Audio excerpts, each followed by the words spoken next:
Hey there, Nerdlings! Welcome back to another Sims 4 speed build. Thank you so much for joining me again. Or, if you're new here, welcome to my channel.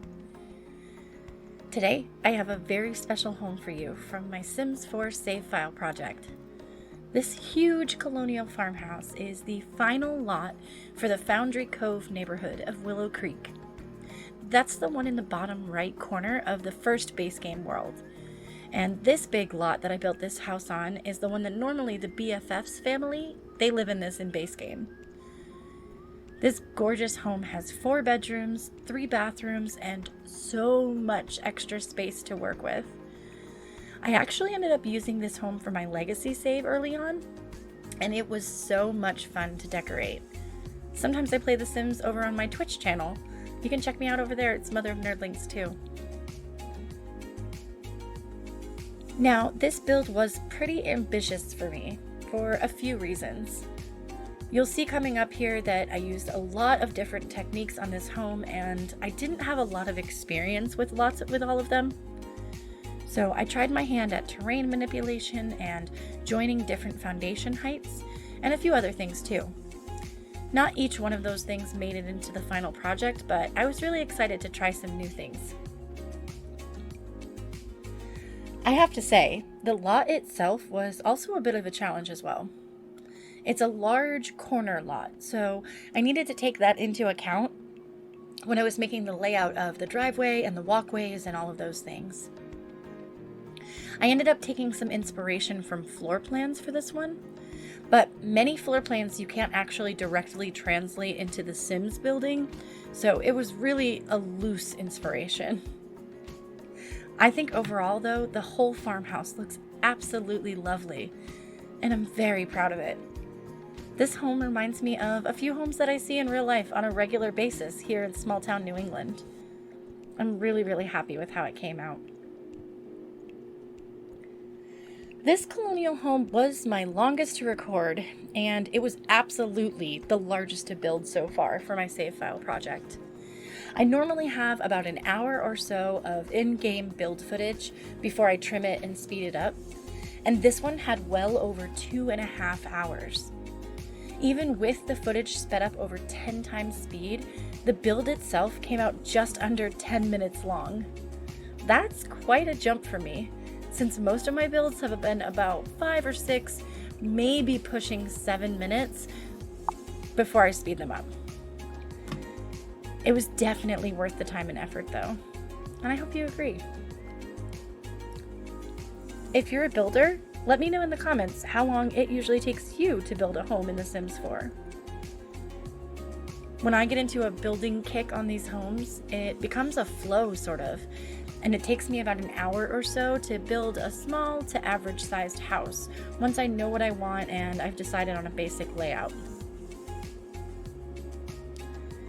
It's not always great for me to get completely in the zone for long periods of time though. One of the major downsides of getting into hyper-focus mode and building a bunch of homes within a few days is that sometimes I end up not noticing that the in-game camera is no longer recording because it caps out at 15 minutes, and I might miss some of the build footage between cuts. Not only that, but if I make a small mistake with finishing touches or something like that, I could end up uploading an unfinished product up to the gallery. When I first thought this home was done, this farmhouse ended up getting uploaded without roof trim. It still had the default roof texture, and I even think I missed some of the landscaping. Thankfully, I noticed shortly after and I fixed it, but it served as a lesson for me to stop, put the build down, and to come back to things with fresh eyes before I upload anything. What are some of the things you forget to add as finishing touches to your builds? You can tell me in the comments. Or if you're more into gameplay, what are some items that you really think that some simmers forget when they're building homes? Now, that lesson to stop and put the project down and come back to it with fresh eyes has also saved me some huge headaches with video editing. The first time I made one of these speed build videos, I didn't know that the order in which you do things was as important as it is. with the video editing software that I'm using, if you don't speed up all your footage first before you make trims, it doesn't automatically shrink the space for that clip. And so you're going to end up with things repeating within 5 to 10 second spaces if you make a cut and then speed it up. So thankfully I've caught that and learned a lot about that, and taking the time to sort of get some fresh eyes on it and make sure there's no little mistakes. Do you have any little frustrations like that you've faced recently? How did you handle it? And how did you set yourself up so that you didn't have to deal with headaches from it again? Anyway, back to this lovely build. Like I said, this gorgeous home completes the entire bottom right neighborhood of Willow Creek in my Sims 4 save file project. This lot is a 40 by 30 lot that, if you just open up a fresh new save, the BFFs will live on this lot by default. The BFFs are one of the many groups of pre-made townies that exist in the Sims 4 worlds, but I just don't think that they have a lot of depth. I don't know all that much about townie lore in all of the Sims games, but they definitely didn't expand on anything in the Sims 4, so I just kicked everybody out of my save file when I bulldozed all the lots, and I'll add my own townies. But go ahead and let me know in the comments if there's pre-made townie Sims that you think I should keep and maybe give them a makeover and add to their story.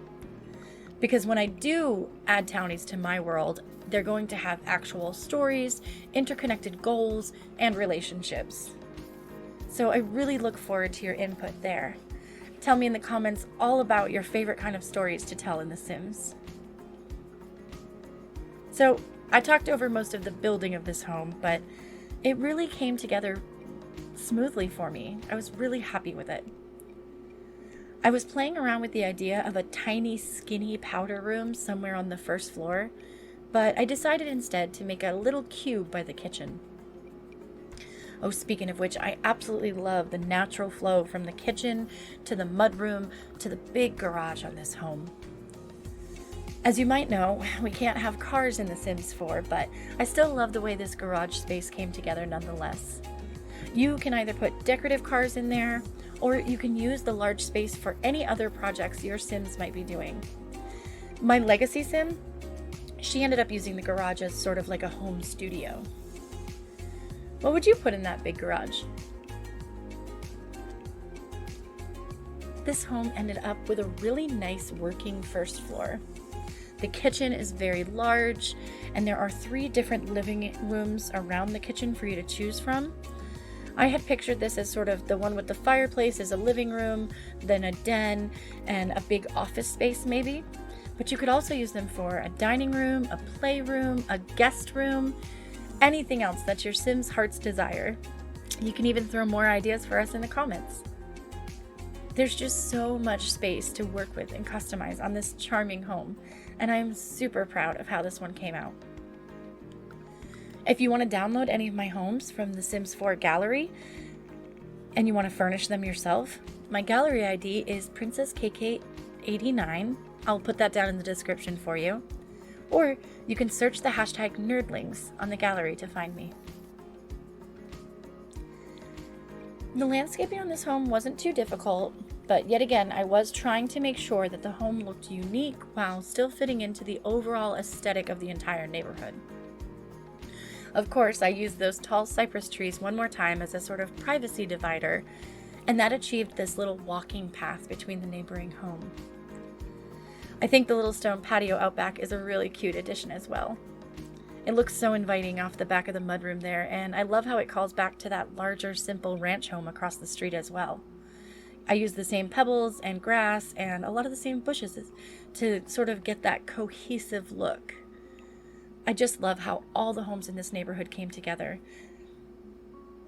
As we come into the tour of this amazing home, I am super excited for you to see the huge amount of living space on this one. The garage space can absolutely be anything you need, with tons of room for even the biggest in-game objects. Plus, you've got those 3 large living areas off the kitchen.